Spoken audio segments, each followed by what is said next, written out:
రైతు సోదరులకు స్వాగతం. తెలంగాణ, ఆంధ్ర తెలుగు రైతులంతా ఎరువులు విచ్చలవిడిగా వాడడంలో దేశంలో 3వ స్థానంలో ఉన్నారు. పంజాబ్ రైతులు అగ్రస్థానంలో ఉన్నారు. వారు ఎరువులు ఉపయోగించడంలో వారికి వారే సాటి, ఎరువులు కానీ పురుగు మందులు కానీ.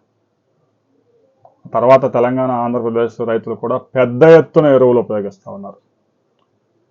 శాస్త్రవేత్తలు, వ్యవసాయ శాఖ అధికారులు కూడా ఆశ్చర్యపోయేలాగా ఎరువులు ఉపయోగిస్తూ ఉన్నారు. కొన్ని పంటల్లో అయితే 500% అధికంగా ఎరువులు ఉపయోగిస్తూ ఉన్నారు. కేంద్ర ప్రభుత్వం ప్రతి సంవత్సరం 600 లక్షల టన్నుల ఎరువులు విదేశాల నుంచి దిగుమతి చేసుకొని రైతులకు 2 లక్షల కోట్ల రూపాయల రాయితీ ఇస్తూ సప్లై చేస్తూ ఉన్నారు.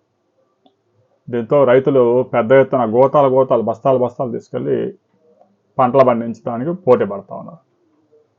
రైతు సోదరులు కూడా ఆలోచించాలి. ఎరువులు కనీసం ఈ ఏడాది ఎరువుల వినియోగం 40% తగ్గించండి. రైతు ఎప్పుడైతే పోటీ పడి పెద్ద ఎత్తున దిగుబడులు తీస్తాడో మార్కెట్లో ఆ పంటకి ధర దారుణంగా పతనం అయిపోతా ఉంది. ముఖ్యంగా ఈ మార్పుకు ప్రధాన కారణం భూమి ఉన్న రైతులు వ్యవసాయం చేయడం ఎప్పుడో మానేశారు.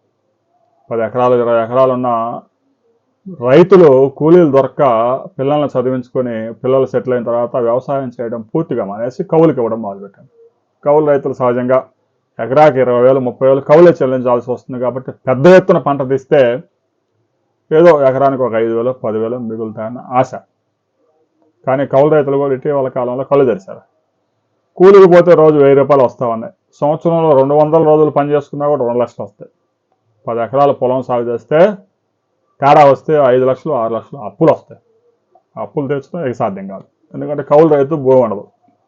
ఏదో ఒక ఎకరం అమ్మి తీర్చుదామన్నాడు. ఇలాంటి పరిస్థితుల్లో కేంద్ర రాష్ట్ర ప్రభుత్వాలు క్లియర్గా ప్రకటించాయి.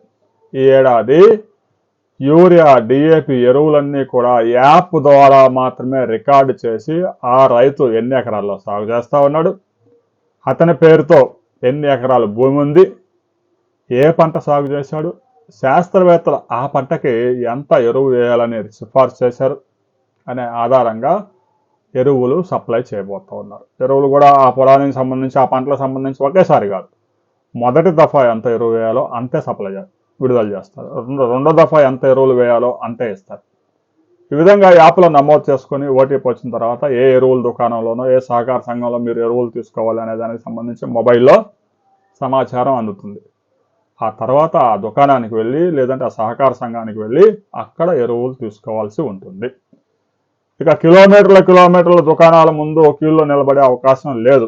యాప్ ద్వారా మాత్రమే ఎరువులు సప్లై చేయబోతున్నారు. ఇష్టం వచ్చినట్టు మిర్చి పంటకు వేసినట్టు ఎకరానికి 20 బస్తాలు ఎరువులు వేసే అవకాశం ఇక లేదు. ఇప్పటికే యూరియాతో పాటుగా డిఏపి అన్ని కాంప్లెక్స్ ఎరువులు కూడా యాప్లో తీసుకొచ్చారు. ఇక కౌలు రైతులకి ఎలా ఎరువులు సప్లై చేస్తారనే దానికి సంబంధించి కొంత క్లారిటీ రావాల్సింది. ఆంధ్రప్రదేశ్లోనే 22 లక్షల మంది కౌలు రైతులు ఉన్నారు.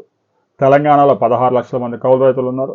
వారిలో గుర్తింపు కార్డులు పొందిన వారు కేవలం 20% మాత్రమే ప్రభుత్వాలు గుర్తించి గుర్తింపు కార్డులు ఇచ్చాయి. మరి వారికి ఎరువులు ఎలా సప్లై చేస్తారు అనే దానికి సంబంధించి క్లారిటీ రావాల్సి ఉంది. సరే, జూన్ నెలలో పెద్దగా ఎరువులకి డిమాండ్ ఉండదు.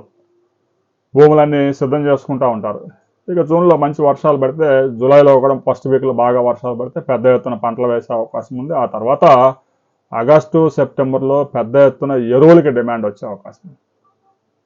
ఇక వరి సాగు చేసే రైతులు అయితే నాట్లు వేసిన దగ్గర నుంచి ఎరువులు మొదలు పెడతారు. కాబట్టి జూలై నుంచే డిమాండ్ వస్తుంది.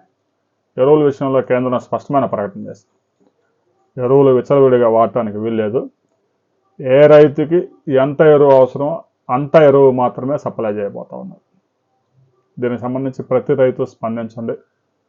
ఎరువులు ఒక రైతు వెళ్ళి 50 బస్తాలకి డబ్బు పే చేస్తే 50 గోతాలు ఎరువులు ఇచ్చే పరిస్థితి అయితే లేదు. కేంద్ర ప్రభుత్వం, రాష్ట్ర ప్రభుత్వాలు సహకారంతో యాప్ ద్వారా మాత్రమే ఎరువులు సప్లై చేయబోతా ఉన్నారు. దీనికి సంబంధించి భవిష్యత్తులో ఎలాంటి ఇబ్బందులు రాబోతా ఉన్నాయి అనేది కొంత దూరం వెళ్తే కొన్ని రోజులు గడిచిన తర్వాత క్లారిటీ వస్తుంది. ఆ తర్వాత మరిన్ని వివరాలతో మరో వీడియోలో మనం కలుసుకుందాం.